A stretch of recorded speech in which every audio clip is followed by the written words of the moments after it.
Eu assisto Live TV PG. Você sabe por quê? Você bem sabe por quê, rapaz. O programa Quarta Dimensão alcança seus lares por gentileza da TV Vila Velha, trazendo novas relações e revelações do Evangelho do Cristo. Sabe, do seu Moderna estes dias, negou ter sido Jesus que pregou aos mortos dos tempos do dilúvio.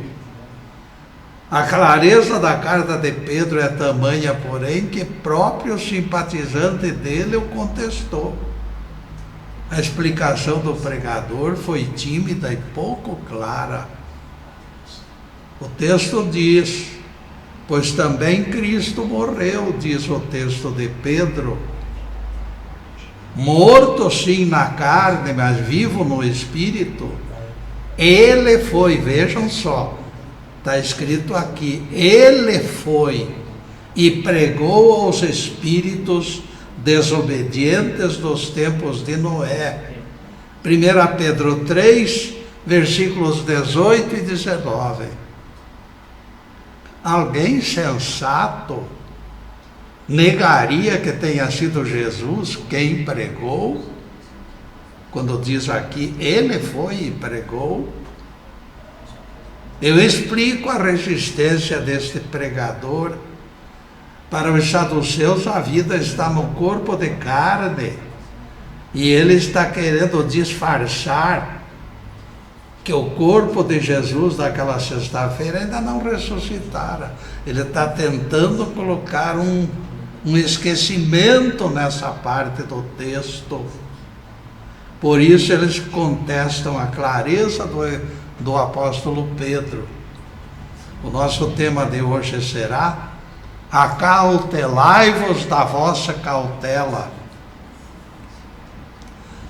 Naquela manhã, Alfredo Gorducho entrou no escritório e se abandonou na contemplação do cenário de sempre. Seus olhos contemplavam telhados enegrecidos pela fuligem, mas o seu pensamento estava longe dali. Alfredo Gorducho sonhava acordado com aquilo que sempre fora seu objetivo. Agora o certo seria vestir a camisa de fazendeiro e entregar-se nas mãos de Deus. Aquele era seu último dia na imobiliária. Vender a sua parte ao sócio, e sua mudança já se encontrava no caminhão.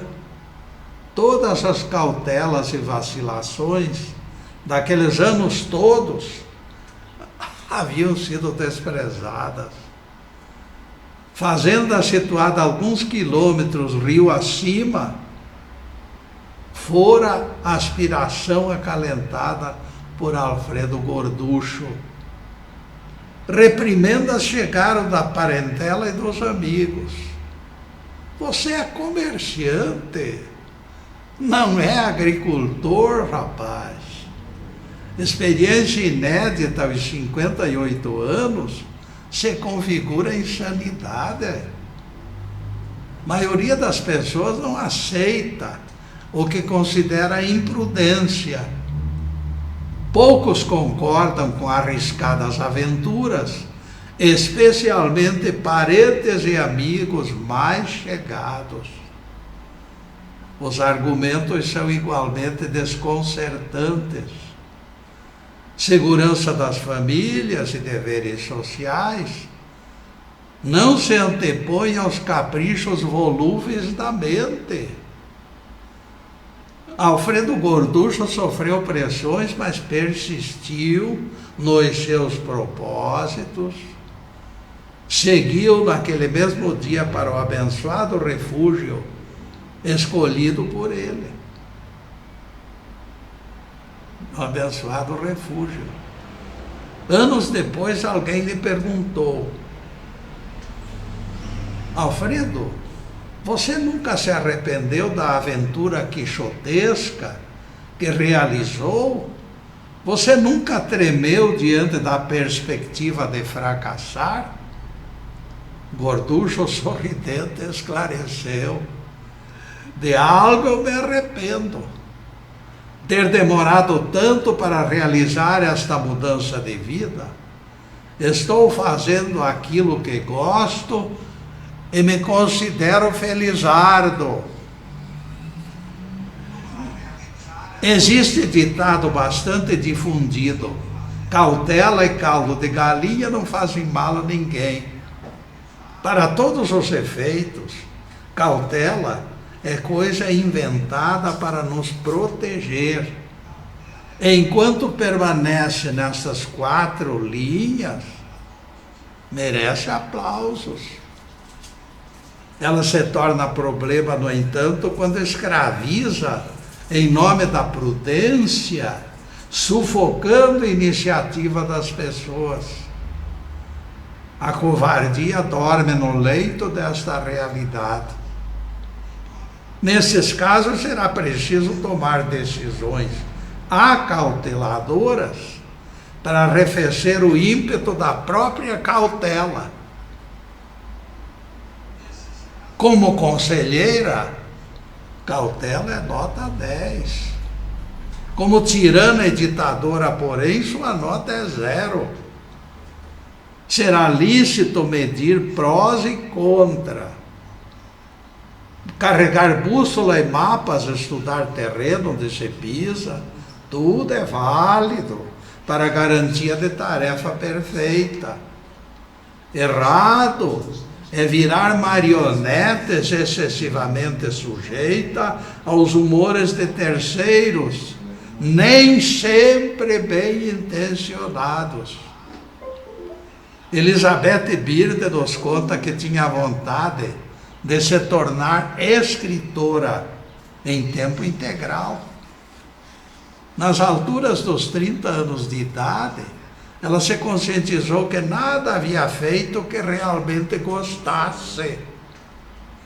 Escrevia no momento a novela histórica que lhe tornaria mais ou menos 3 anos. Lhe tomaria o tempo de 3 anos. Meus amigos, esclareceu Elizabeth, me sugeriram que eu escrevesse como passatempo. Nada de obras pesadas. Que eu arranjasse emprego e usasse horas vagas para a literatura. Era conselho sensato. Mas eu hesitei, disse a moça. Naqueles dias de indecisão foram poucos, porém, e logo eu retornei ao romance que estava me proporcionando satisfação. Reforço apareceu de fonte inesperada. Comentário de Emerson me caiu nas mãos, e o comentário dizia o seguinte: quando verificares que as pessoas prudentes não te apoiam, atenta para a tua própria vontade. Congratula-te contigo mesmo por teres feito algo estranho e extravagante. Libertaste da cautela o teu coração. Se estas palavras tivessem sido encomendadas, não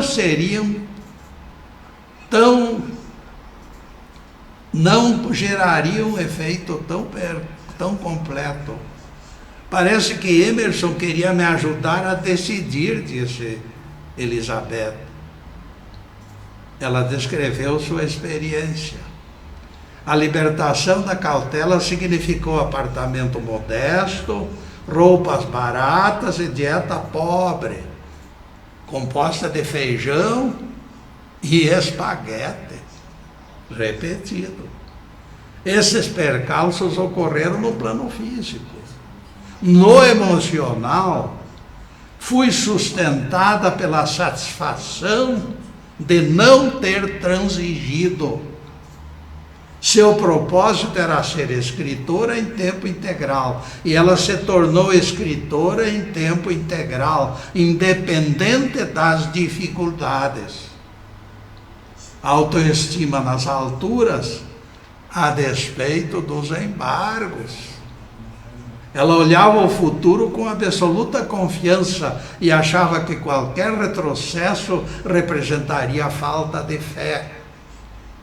Elizabeth Birder rejeitou todas as propostas para abandono do projeto, considerado insustentável pelos parentes e amigos. Você vai terminar enterrada viva, lhe disse alguém. Felizmente para a autora esperançosa, o romance fez sucesso. Ela aprendeu também sobre prejuízos de excessiva cautela. Não tivesse resistido e terminaria frustrada. Jesus penetrou fundo nesta problemática por ocasião da parábola do administrador infiel. Feitor de propriedade abastada, delatado como desonesto, escutou o desabafo do patrão: já não poderás continuar sendo meu administrador. E agora? Foi sua pergunta para si mesmo. Já não consigo cavar a terra. Mendigar seria vergonhoso. Que farei? A natureza cautelosa do moço, todavia, logo em seguida, descobriu maneira de sobreviver. Convocou reunião urgente dos fregueses da fazenda. Ao primeiro disse: quanto deves ao meu amo? Ouvindo que eram 100 cados de azeite, ele ordenou o registro de apenas 50 cados. E assim fez com os demais usuários. Reduziu a dívida de todos os devedores para granjear amigos que o socorressem no momento de necessidade. E neste ponto, caríssimos, nós vamos fazer a primeira interrupção no programa para os comerciais do canal. Mas é um instantinho só. Daqui a pouco estaremos de volta. Obrigado.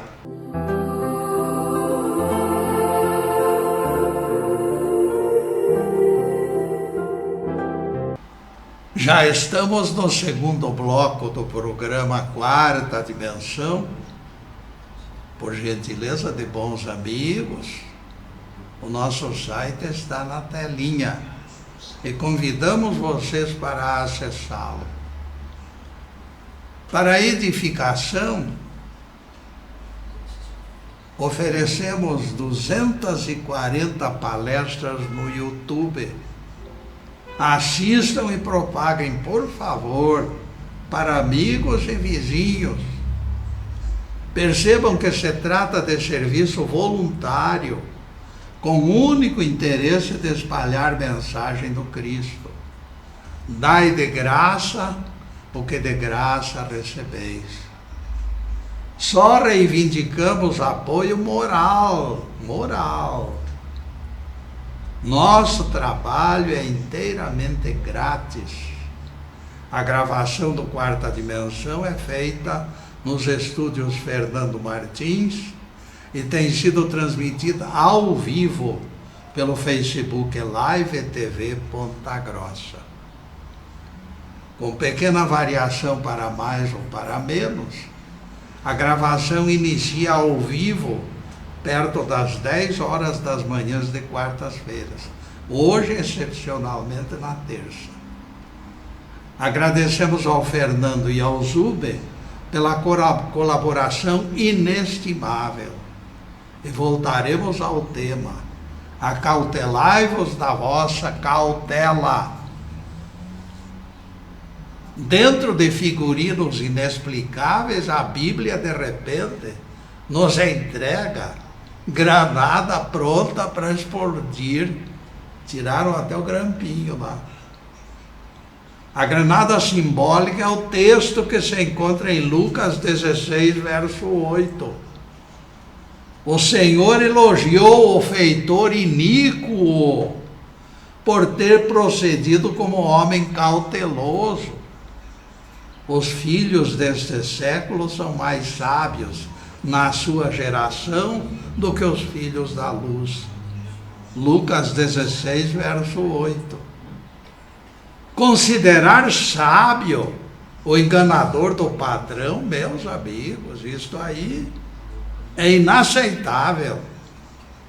Pior é que o apreciador da desonestidade esconde o rosto. Não se sabe quem é. Pode ser o proprietário da fazenda, mas ele tem álibi como principal vítima do ladrão. Crispim dos Anjos grita. Como autor da parábola, é possível que tenha sido o próprio Jesus que disse a frase. Continuando a leitura, o versículo seguinte invalida esta possibilidade trazida pelo Crispim. Escute, amigo, os seus termos. Eu vos recomendo, das riquezas iníquas fazei amigos, para que, quando estas vos faltarem, esses amigos vos recebam nos tabernáculos eternos. Lucas 16, verso 9. Alguém aceitará Jesus recomendando corrupção como regra, pagando para depois receber, pagando dinheiro iníquo para depois receber de volta a recompensa? Ora, ora. Aceitarmos Jesus recomendando subornos seria negação de tudo que já aprendemos. Não. O reconhecemos nessas recomendações pouco sérias. Nós não podemos reconhecer o Cristo nessas palavras. Ademais, Crispim, neste mesmo capítulo 16 de Lucas, Jesus afirma: se não foste fiel na aplicação do alheio, quem vos dará o que é vosso? Não podeis servir a Deus e às riquezas. Lucas 16, versículos 11 a 13. Você acha, Crispim, que estas palavras do Mestre são compatíveis com a recomendação de usar dinheiro iníquo para angariar cúmplices? Sim, Getúlio, mas também você parece indeciso. Afinal, o texto bíblico é suficientemente claro e ele recomenda o uso de dinheiro sujo, até para comprar simpatizantes para depois do desencarne. Veja, Getúlio, que o padre Antônio Pereira de Figueiredo recomenda este despautério no versículo 9 do capítulo 16 de Lucas. Faça amigos com as riquezas da iniquidade. Quando vierdes a faltar, eles vos receberão nos tabernáculos eternos. Lucas 16, versículo 9. Percebam que a torpeza segue além da vida física e continua depois da morte. Desabafa o Crispim, perplexo e confuso. Os corrompidos esperam com festas, os corruptores nas colônias espirituais. Isto é o fim da picada. Os administradores desonestos são considerados mais sábios que os filhos da luz. Lucas 16, verso 8. Getúlio, você não acha que está indo longe demais? Se desmerecermos as letras sagradas, aonde nós iremos parar? Eu sempre reconheci as letras sagradas na parte divina da Bíblia, Crispim. No entanto, não posso aceitar esta parte humana, defeituosa e perversa, que comanda subornos. Peça aos pregadores de sua igreja, Crispim, que interpretem este texto e você concordará comigo. Não existe explicação coerente se não admitirmos interferência humana. Textos com ajuda divina não podem expressar tão flagrantes deturpações da ética e da moral. Eu não posso concordar com você, Getúlio, porque os teólogos da minha igreja já decretaram. A Bíblia é divina e infalível, desde o Gênesis até o Apocalipse. Foi o remate do Crispim. Eu conheço tua subserviência aos saduceus, Crispim, e lamento por isso. No entanto, respeito o teu livre-arbítrio e não me agradaria insistir. Eu não preciso de tua conversão, absolutamente. Todos se encontram aos níveis das doutrinas que professam. Dentro das regras de convivência da sociedade, o esquema traçado pelo mestre favorece almas simples, independentes de posições sociais. O texto do Evangelho é bastante conclusivo. Jesus se alegrou no Espírito Santo, dizendo: graças te rendo, ó Pai, Senhor dos céus e da terra, porque ocultaste essas coisas aos sábios e aos prudentes e as revelaste aos humildes. Lucas 10, versículo 21. Os prudentes, acautelados pelas suas fórmulas e compêndios, criaram maneiras de agir que consideram bolhas protetoras. Bolhas protetoras? De forma alguma. Bolha protetora não existe. O que existe é a proteção de vida e nada mais. O egoísmo impera, a vanglória toma conta, o descolamento da falta de confiança em Deus invade o território dos cautelosos. Jesus fecha esses compêndios e aponta novidades. Neste mesmo capítulo 10 de Lucas, o Nazareno, em conversa particular com os apóstolos, se congratula com eles. Bem-aventurados os olhos que veem as coisas que enxergais, pois eu vos afirmo que muitos profetas e reis gostariam de vê-las e de ouvi-las, e não tem sido possível. Lucas 10, versículos 23 e 24. Essas revelações de Jesus, mostrando fenômenos que são vedados aos grandes da terra, não precisam ser encaradas como mistérios ou enigmas. Ninguém se incline, todavia, na interpretação deste texto para os lados da magia, onde se discute o lado esotérico dos mistérios. Livros lacrados nas profundezas de cavernas não fazem parte das cogitações do mestre.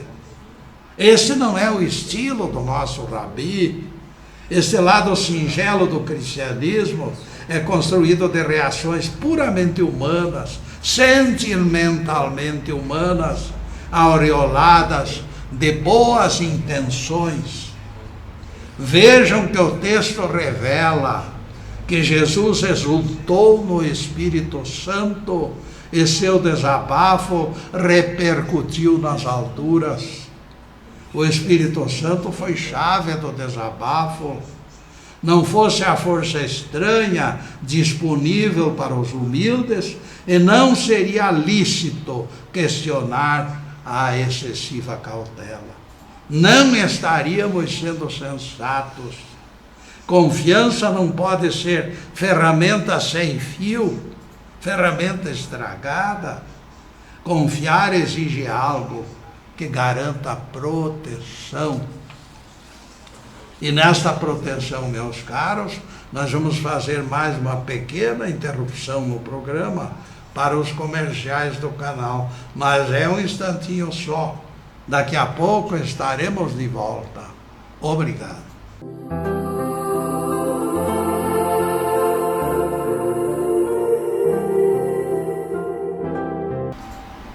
Estamos retornando com o programa Quarta Dimensão, terceiro bloco. Na fila do mercado, dia destes, alguém me disse: Getúlio, dentre as coisas que eu discordo em sua pregação, a principal delas é a famigerada Bíblia humana, que você fala tanto. Fico pasmo quando você fala de Bíblia a quatro mãos. Isso não existe, Getúlio. Deus é o único inspirador do seu livro.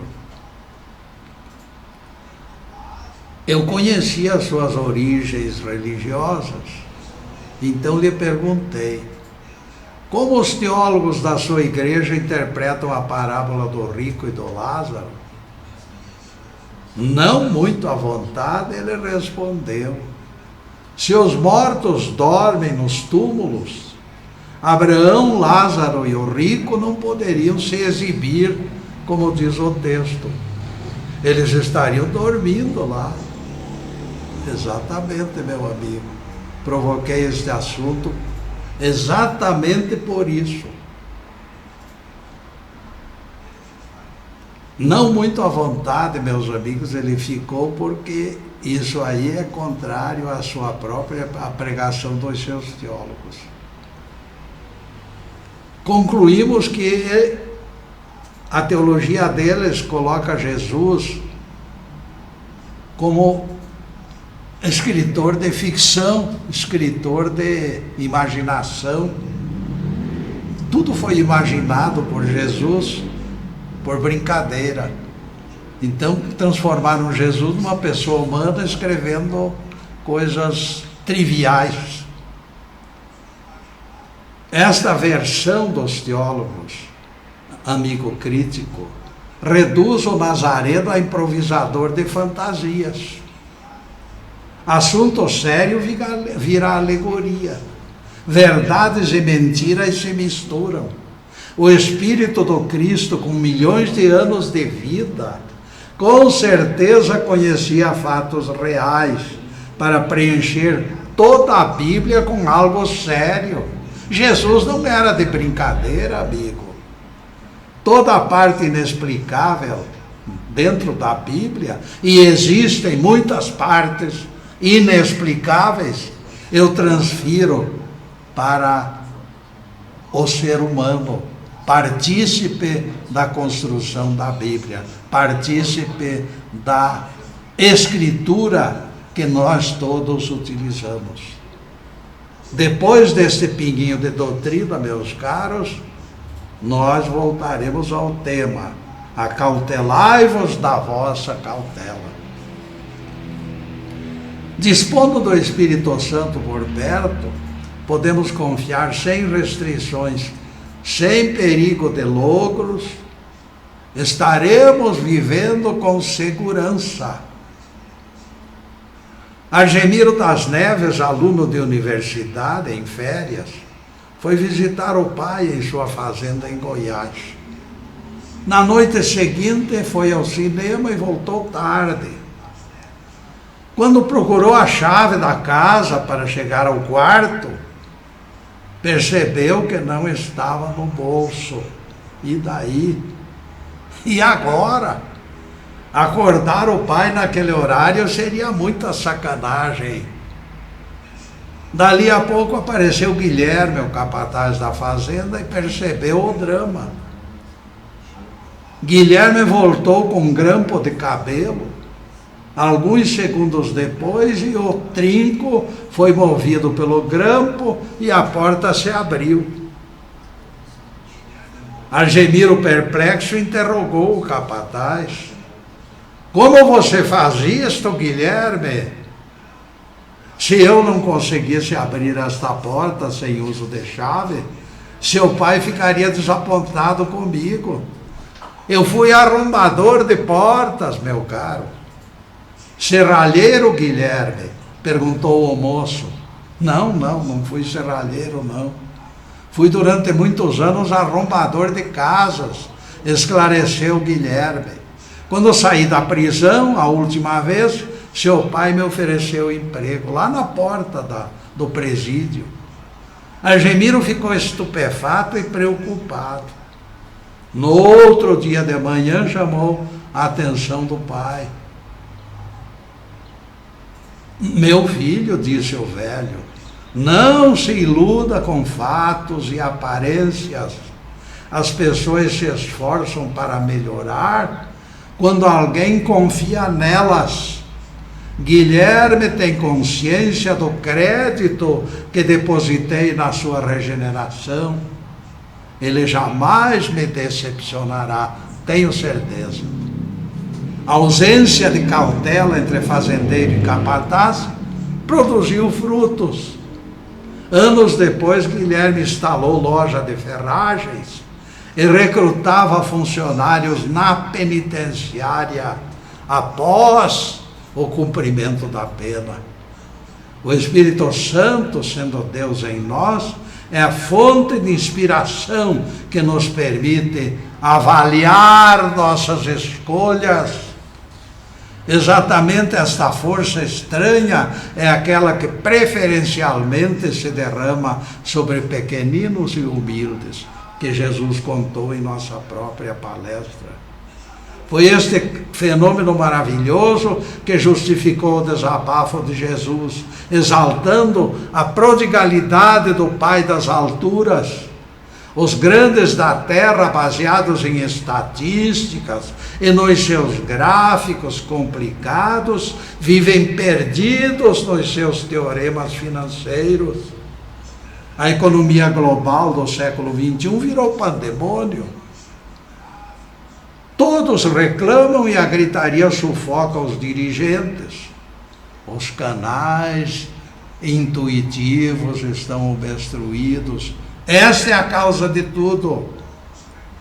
Exatamente isto é o que falta ao mundo de hoje. Quando o Evangelho diz, vosso corpo é santuário do Espírito Santo, em 1 Coríntios 6, versículo 19, esta realidade deveria ser universal. Todos deveriam conhecê-la. A consciência desta realidade, porém, desapareceu na descrença. Onde falta consciência, predominam incertezas. É aquilo que Jesus disse: profetas e reis não viram nem ouviram aquilo que eu vi. Sem retorno, a ligação se perde no vazio. Sem aparelho ligado, ninguém estaria ouvindo nós conversarmos com vocês. As ondas estão disponíveis, esperando ligações. Será necessária consciência do mundo espiritual, ligação com o mundo espiritual, para que o mundo espiritual nos oriente. Cautela sem Deus é violino sem cordas. Vejam o que Jesus disse: eu rogarei ao Pai e Ele vos dará outro Consolador, o Espírito da verdade, que o mundo não pode receber, porque não o conhece. Mas vós o conheceis, porque Ele habita convosco. João 14, versículos 16 e 17. Mundanos desconectados não percebem os eflúvios do Espírito Divino e se perdem nas suas cautelas enganadoras. Será preciso adquirir consciência do Deus presente, estabelecendo ligação pela prece. Somente confiado na intuição, eu adquiri o necessário atrevimento para desenvolver o tema de hoje. Porque existem aspectos discutíveis em termos de segurança. Existem cautelas discutíveis com efeitos colaterais. Você adverte seus filhos: vocês não devem aceitar presentes de estranhos. Este tipo de desconfiança é cautela obrigatória, que tem que ser transmitida pelos pais. O treinamento de crianças prevê a regra, exige a prevenção. Nossos filhos não podem ficar vulneráveis ao malévolo. Eles se encontram desaparelhados para enfrentar a malícia dos marginais. treinados. A criança não pode viver sem tutela. Embora com todas as instruções, todavia, somos obrigados a manter canal aberto para podar exageros. As crianças devem ser ouvidas e orientadas com clareza.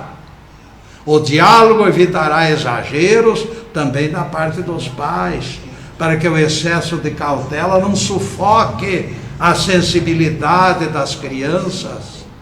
Esta vida é jogo complicado e precisaremos viver atentos. Em todos os aspectos deveremos fazer valer o bom senso.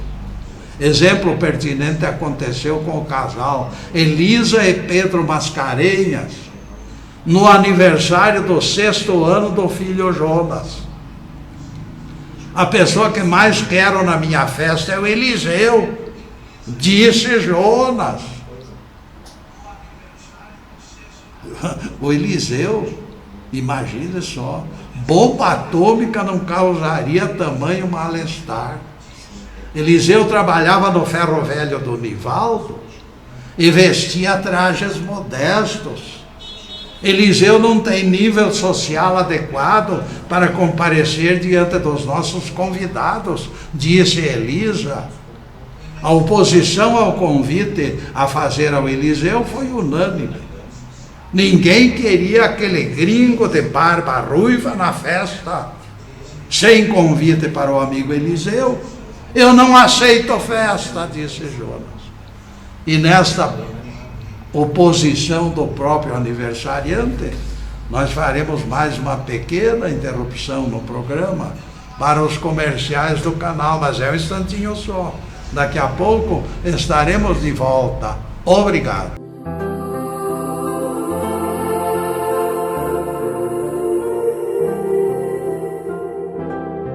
O Facebook Live TV Ponta Grossa, além do Quarta Dimensão, oferece outras atrações para agradar os telespectadores. Mundo da Alegria, de Janaína de Oliveira, Alerta Total com André Cesarepa, Programa Evangélico com o Pastor Edson, Carro em Casa com Odile Carneiro e Olhares com Anderson Pedroso. E já estamos no último bloco do programa Quarta Dimensão. E lembramos as tardes de sextas-feiras, quando comparecemos aqui para a divulgação da Bíblia e do Evangelho.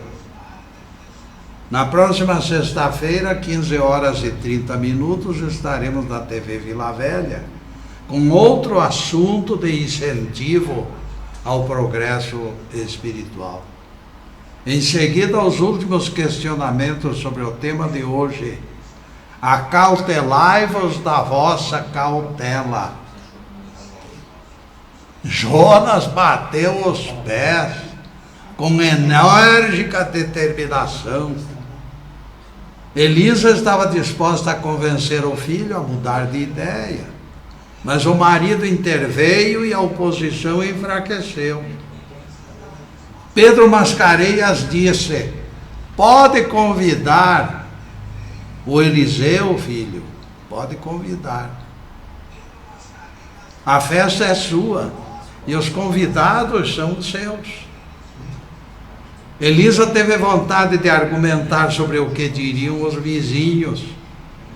Aquele moço do ferro velho era demasiado rústico e talvez nem fosse bem educado.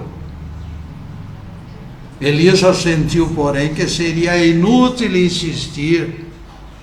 Seu marido varrera todas as chances de reverter o problema. No dia da festa, Eliseu foi recebido com alegria pela turma de Jonas. As crianças o rodearam calorosamente depois de 3 ou 4 histórias que ele interpretou ao vivo.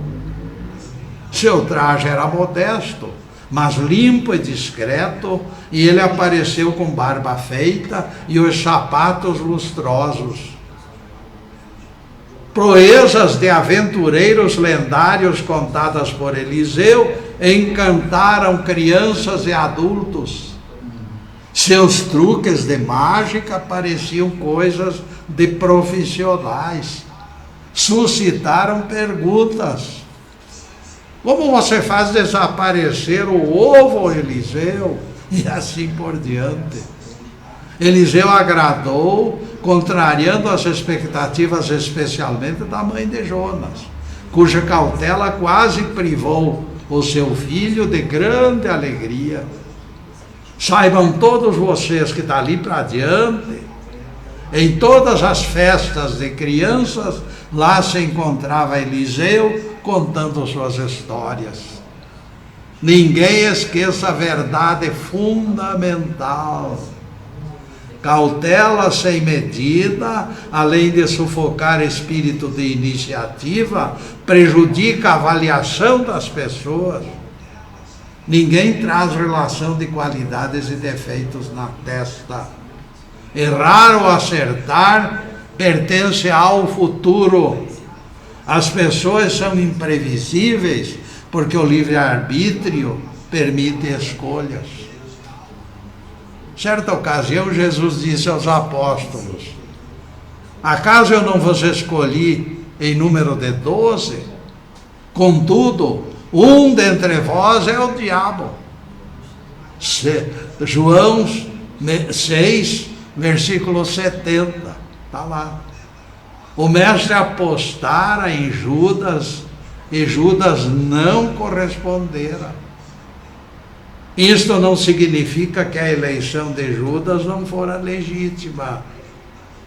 Jesus a autenticara quando declarou: eu vos escolhi em número de 12.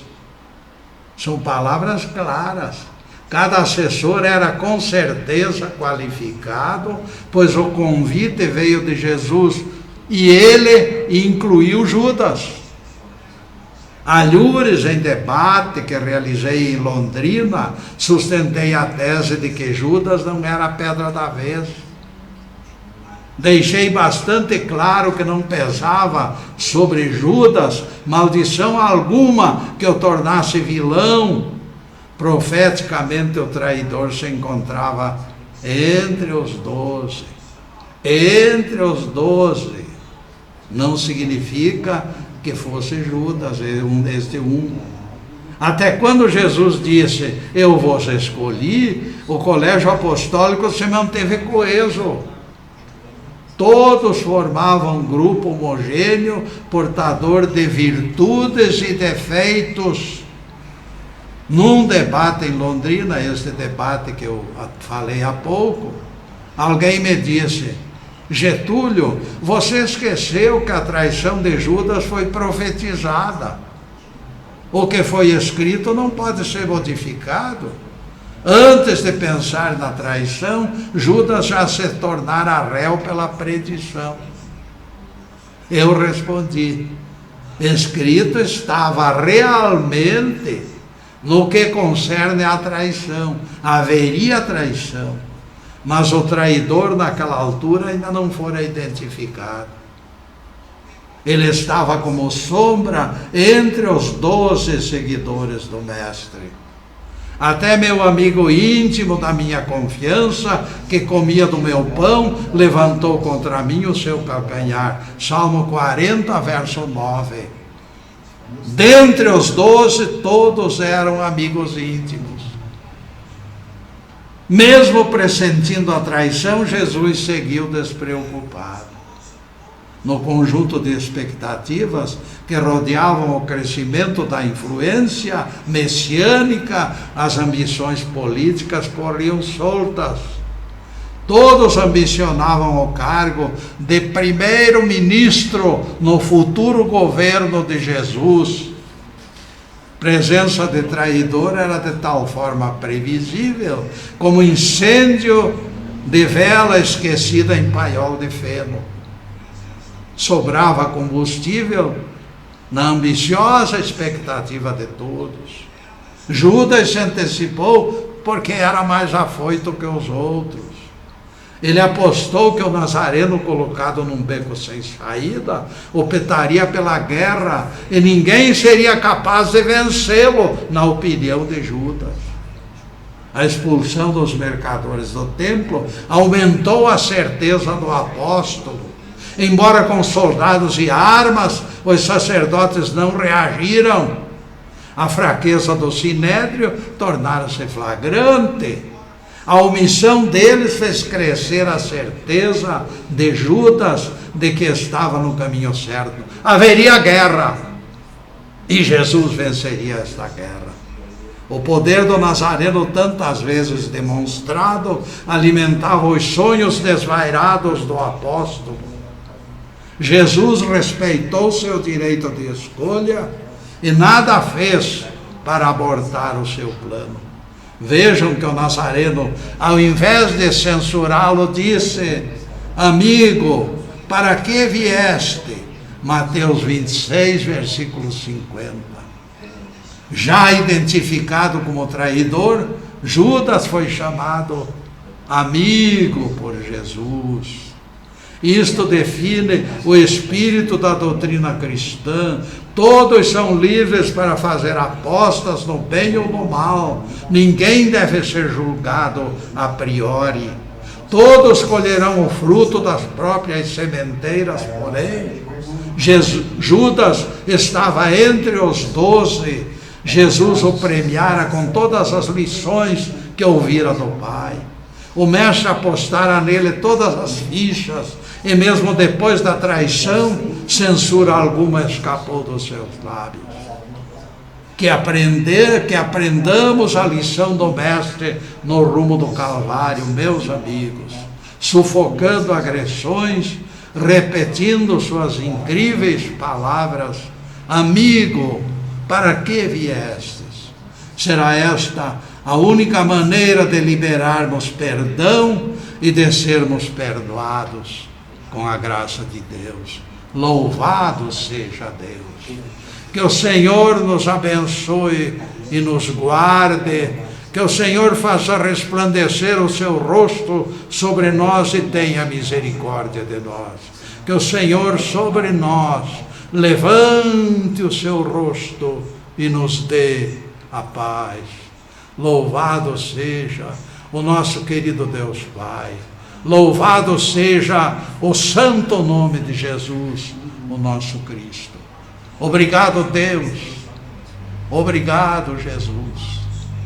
E para vocês, amigos, além desta câmera, que as bênçãos divinas de paz, de harmonia, de tranquilidade, de alegria de viver, de saúde, de tudo que existe de melhor, desça sobre todos e as suas famílias, e que Deus ampare a todos.